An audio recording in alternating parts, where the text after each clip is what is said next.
So yun, Sunday's best guys.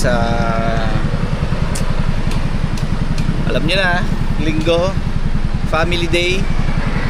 So office close. Ano pa ba? So papunta na ako ng hub ngayon guys. Another day, another delivery. Kung makikita nyo, umaga pa lang, madilim na, makulimlim. May mga namumuo na ulap, maghahanda na para bumuhos. Pero syempre hindi naman tayo mawawala ng pag-asa. Sana minit pa mamaya, at kung hindi iyari. So ayan, magdadrive muna ako pupuntang warehouse. Mamaya na lang, kung di sa area ay sa hub, makapag video pa no? Pero lamang-lamang baka sa area na. So late na rin ako. At ayun nga, saan natin ang linggo ng isang isang pabating maaga no? Mamaya na lang ulit.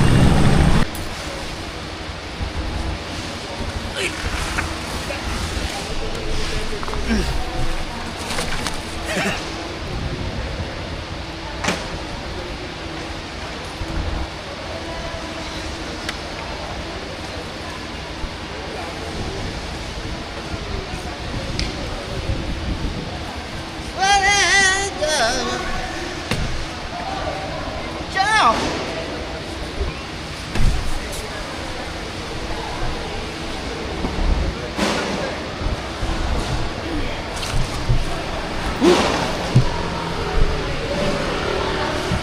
Patay, putang ina mo. Ay, sorry. Yan, nag-start na. Pre, patulak ka. Yan. Karga na tayo, guys.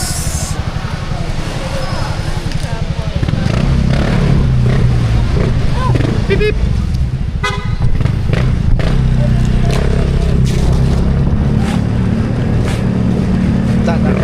Okay, larga na tayo, team.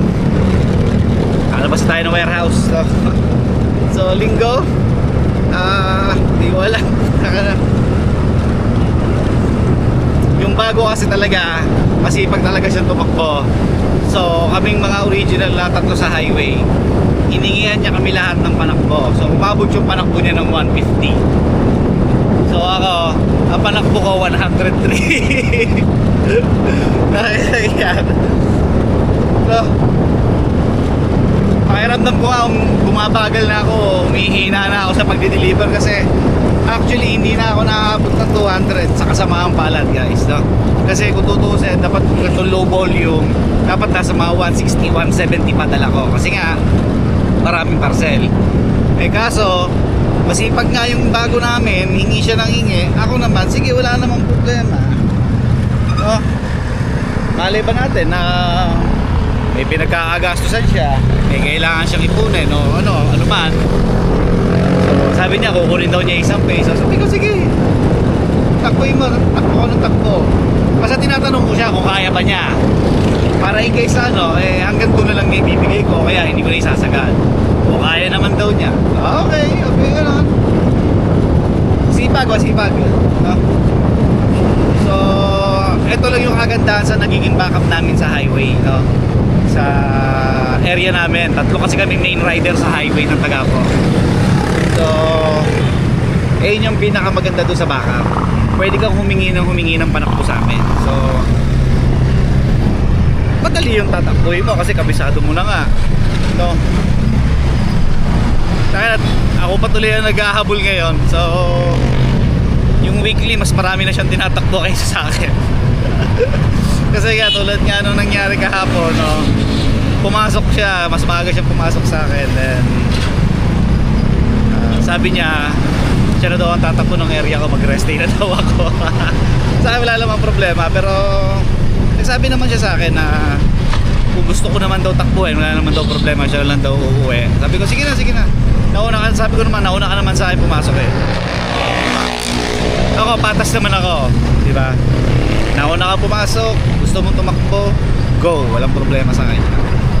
Pinagbigyan natin, masipag naman yung tao.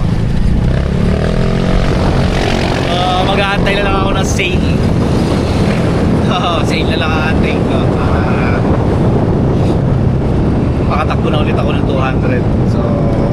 bukas magdatingan na kasi nga kahapon payday sale. So baka bukas o sa Tuesday pa magdatingan yung mga parcel. So hopefully no, para makabuelo na agad tayo. So mamaya na ulit. Drive muna ako. Akala ko makaka-perfect na ako eh. Lintik na yan. 2 parcel, 1 tao, walang tao sa bahay, number hindi matawagan, hindi nagre-reply sa text. Aba, magaling. Chinat ko na rin in-app, wala din. Wawa. Shopee pa, Airbnb.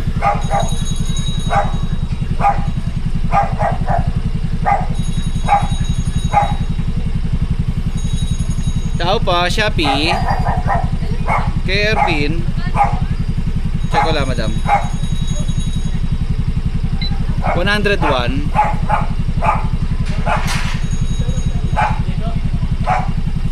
May ulit.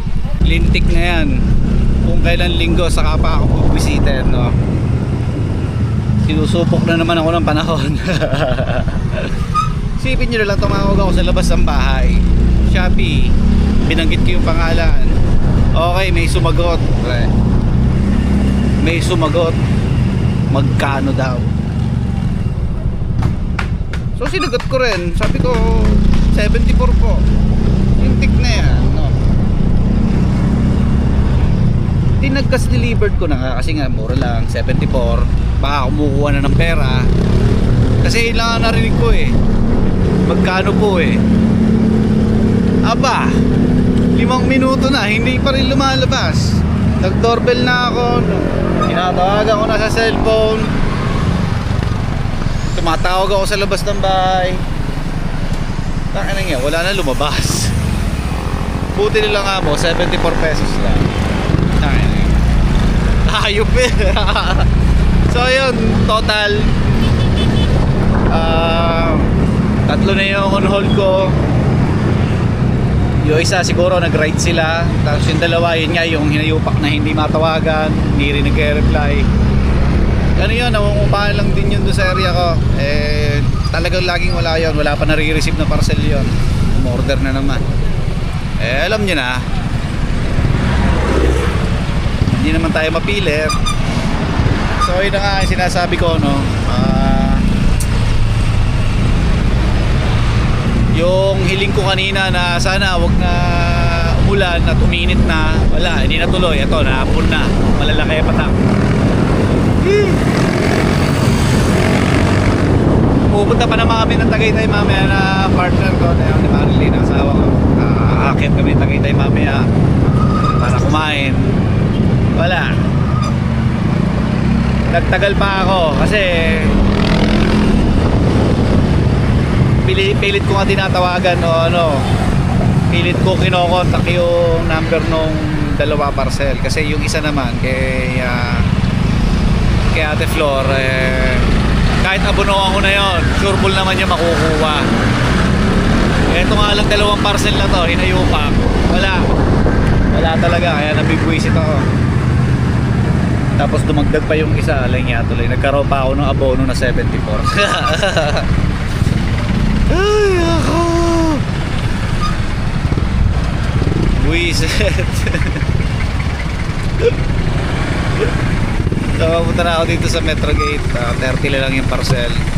Imbis na tapos na sana ako, nagtagal pa ako doon. Kasi sinusubukan ko talaga maka-perfect. Pero wala, hindi talaga kaya sa area ko. Ba't marami talagang upal. Wawa! Kamaya na lang ulit. Lintik na yan. May sumusubok pa. May sumusubok pa sa akin. Lintik na yan. 249 boss. Sasand mo lang. Sasand mo lang. Sige tayo boss. Okay pa. Pasko na dun ah. Dapat bukas pa. September 1. Lintik na yan. Kainis talaga. So umasa ako makaka-perfect ako ngayon. Pero wala talagang ano, ginawa ko na lahat. No guys, ginawa ko ng lahat. Saan pa ako nagkulang? Kuha ka ng ina, naulan pa. So ayan guys, hahapitin ko na to guys. Okay, para matapos na ako, makapag-prepare para sa gala namin mamayang gabi. So yun, hanggang dito lang muna tong video at umuulan na nga. Tulad ng araw-araw ko sinasabi sa inyo, pag-iingatan nyo ang inyong mga sarili. Bye bye.